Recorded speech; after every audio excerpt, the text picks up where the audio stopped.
Em se tratando de remuneração, o Ceará também é remuneração inicial do graduado. Ganha uma posição porque tem a regência de classe. Além do vencimento base, ele tem 10% de gratificação, denominada regência de classe. Então, faz com que ele fique quase igual ali ao Rio Grande do Norte, porque no Rio Grande do Norte não tem essa gratificação. Então, ele fica ali com 1.681, enquanto que o Rio Grande do Norte, 1.661. Mas diferença é muito pouca, né? E, em final, ele cai mais ainda, ou seja, vai passando o tempo, a remuneração no final de carreira do graduado é menor do que o Rio Grande do Norte. Ele já perde ali, pelo fato do Rio Grande do Norte ter mais, né, referências. Adiante, Vitor.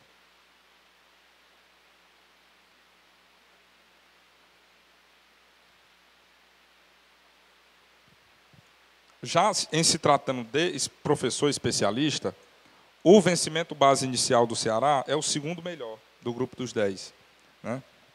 Perdendo apenas para o estado do Alagoas. Quando a gente vai analisar final de carreira do professor especialista, ele já fica atrás de Bahia, Alagoas e Rio Grande do Norte. Mas lembrem bem, quando eu mostrei no início, Bahia leva 5 anos para progredir um nível. Alagoas leva 5 anos para progredir um nível, Rio Grande do Norte leva 2. Enquanto que o Ceará leva 1. Então, o Ceará vai chegar...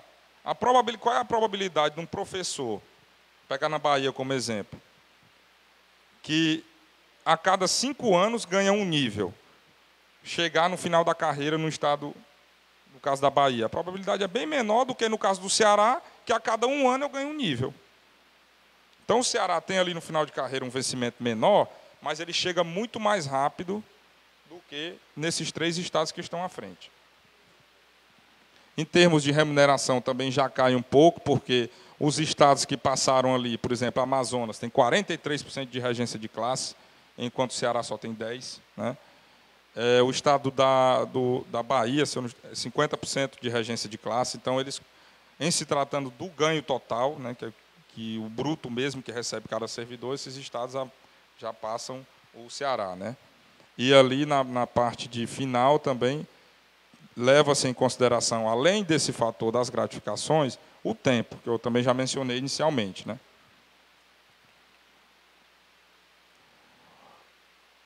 Aqui é importante ressaltar um aspecto. Né? As negociações do ano passado, entre a classe representada pelo sindicato e o governo, proporcionaram bons resultados em se tratando de professores mestres e professores doutores. Né? Você vê aqui que o vencimento base inicial do mestre é o maior deles. E no vencimento de final de carreira, perde para aqueles mesmos 3 estados que quase ninguém vai chegar no final daquela carreira, porque demora muito para evoluir. Em se tratando de remuneração, o mestre também já cai um pouco, mas houve um avanço. Vejam bem, o professor de nível médio no Ceará e o professor graduado recebem 10%, recebem um vencimento base e recebem 10% de regência de classe. Já o professor mestre, ele passou, como resultado das negociações do ano passado, ele passou a receber não 10%, mas 20% de regência de classe. Então, já houve um avanço em relação ao que eles vinham recebendo anteriormente. No caso do doutor, também, resultado da negociação, o primeiro salário, maior vencimento base inicial. E, em termos de remuneração, ele continua sendo o primeiro, porque também, como resultado do ano passado, a regência do doutor não mais é 10% sobre o salário, mas sim 40% sobre o salário. Então, somando vencimento com 40% sobre o salário, ele fica sendo o primeiro, né, primeira remuneração a nível desses 10 estados pesquisados. O último aspecto importante, que de maneira sucinta pode ser apresentado numa discussão de carreira, é essa questão do tempo para atividades extraclasse, que também vem sendo muito dito, vem sendo muito falado, discutido, como eu falei aqui no início da apresentação, por conta da evidência da lei do piso. Né? Aqui nós podemos observar que vários estados compõem a jornada de trabalho com 20% de atividades extraclasse, dentre eles o Ceará. né? Você só tem um ali com 30, seria o Piauí. Aí nós vemos 3 aspectos importantes a serem ressaltados com relação a esse quadro. Primeiro, não poderíamos deixar de falar da questão pedagógica, né? Quanto mais tempo você tem extra classe, é natural que você planeje melhor suas aulas e, em tese, a qualidade, né, da parte pedagógica da educação tende a aumentar, né? Isso é um aspecto muito importante. Você tem também a própria questão física, que a gente vê muitos professores reclamando de voz, né? Inclusive, em vários locais já estão utilizando daquele amplificador de voz para poder ver se reduz essa questão. Mas tem um aspecto muito importante, que vai ser a dificuldade de implementação desse 1/3. Né? Só para, não sei se eu fui bem claro com o pessoal da imprensa, que a lei do piso diz que, no mínimo, 33% da jornada tem que ser para atividades extraclasse.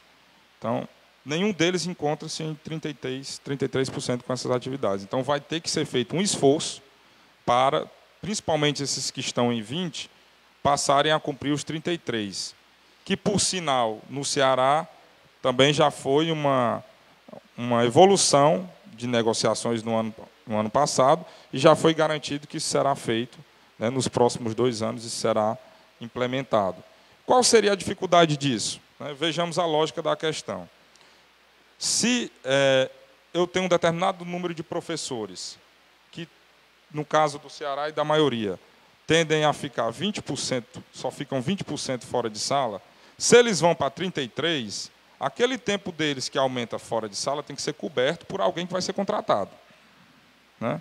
Então, isso exige novas contratações, isso exige novos concursos, isso exige novos trabalhos logísticos de montagem de turma, de reorganização. Então, tudo isso tem uma repercussão, além de financeira, porque o bolo da receita, que é o Fundeb, é o mesmo, né? Tem uma repercussão financeira e logística. Como eu vou ter que aumentar o meu quadro para cumprir a lei, aquilo que teria, aquele determinado contingente que eu uso para aumentar meu quadro, não poderá ser usado, pelo menos em tese, para incentivar outros aspectos da carreira da maneira como eles deveriam ser incentivados. Não estou dizendo aqui que eles não vão ser incentivados. Pelo contrário, vão. Mas não existisse esse fator, eles seriam ainda mais, poderiam ter mais chance de ser incentivados financeiramente, né? Bom, isso aqui, esse quadro, para concluir, nós vamos evidenciar alguns fatores. Esse quadro nada mais é do que o resumo de um dos primeiros quadros que eu mostrei, que é a questão da evolução salarial do professor dentro daquela formação dele. Ou seja, a evolução do graduado, se ele quer continuar graduado. Quando a gente pondera os 2 aspectos, que é tempo de progressão, no Ceará é de ano em ano, e o percentual que se ganha, né, que se aumenta no salário, o Ceará fica sendo o de maior evolução salarial por conta de, a cada 1 ano, poder progredir 5%. Né? Você vê aí, os demais eles já vêm bem, no caso aqui do Amazonas, que está em segundo lugar, o Elano aqui me corrija, a cada 1 ano, 4,5%. Cada 1 ano, 4,5%. É o que mais se aproxima. Né? Então, o Ceará ganha. Pronto, a evolução salarial é como eu falei no início. Eu, professor graduado nível 1, quero continuar como graduado. Em quanto tempo eu passo para o nível 2 do graduado? No caso do Ceará, eu passo em 1 ano. Quantos por cento eu ganho quando eu passo para o nível 2? Eu ganho 5%. Então, ou seja, no Ceará, eu ganho 5% por ano. Minha evolução salarial é de 5% por ano. O que vem logo a seguir é 4,5% por ano, que é o Amazonas. Né? E esses dados estão todos explicitados naquele primeiro slide que trata de progressão horizontal. Um aspecto também bastante relevante, que é consequência da manutenção da estrutura dos vencimentos básicos do Ceará desde 1993 até hoje. O fato dessa estrutura de tabela, essa estrutura de vencimentos ter se mantida, fez com que o Ceará mantivesse um bom incentivo para aquele professor que é graduado, que quer virar especialista. Ele ganha 47%, aproximadamente 48% de incremento no seu vencimento, né, quando dessa evolução. O mesmo acontece com o professor especialista que quer tornar-se mestre, que incrementa em 21,5% e também é o maior dos incrementos. Só vamos tratar aqui do especialista que quer virar mestre e do graduado que quer virar especialista, por tratar-se de mais de 90% do quadro do Estado. E dos demais estados também. Então, em se tratando desse número de mais de 90% do quadro está bem incentivado pela manutenção dessa estrutura, no decorrer dessas negociações, vale citar que o Ceará encontra-se, né, na primeira posição em termos de incentivo. Ou seja, existem pontos, como eu acabei de mostrar, pontos a serem evidenciados que já estão relativamente desenvolvidos, né? Mas existem pontos também que devem ser ainda melhor desenvolvidos. Como, por exemplo, o Ceará possui o quarto pior salário, quarto pior vencimento base desses 10 estados para o professor graduado, né? Aí cabe a seguinte reflexão. Eu acabei de falar, se eu sou graduado, quero virar especialista, no Ceará eu ganho 48%. Mas vamos refletir aqui. Os concursos são feitos para professor graduado. Como é que eu vou querer me concursar se eu vou entrar com o quarto pior salário do estado, desses 10 estados, né? Então cabe essa reflexão. Em se tratando de remuneração, aí nós colocamos em número de salário mínimo, para a gente ver quantos salários mínimos o professor graduado desses 10 estados recebe no seu início de carreira, né? Nós vemos aí que o Ceará, tudo bem que ele ganha aí uma posição, passa a ser o quinto pior, mas quando a gente compara com Rio Grande do Norte e Paraíba, é praticamente a mesma coisa. O Ceará tem 2,7 salário mínimo, enquanto que Paraíba e Rio Grande do Norte, 2,67. Né? Então, de maneira sucinta, era isso que a gente queria apresentar, né? Evidenciar esses pontos na carreira e mostrar que, quando a gente quer comparar estados, a gente tem que levar em conta aqueles que têm a mesma possibilidade de incentivar a carreira, que no caso são os que estão comparados, por terem a mesma receita por aluno, e não podemos comparar apenas vencimento base e remuneração, porque carreira é muito mais do que isso. Carreira é como eu consigo progredir, carreira é quanto tempo eu fico fora de sala, quanto tempo eu fico em sala. Né? Carreira não é só meu vencimento inicial, é o meu vencimento no final da minha carreira, a minha remuneração no final da carreira.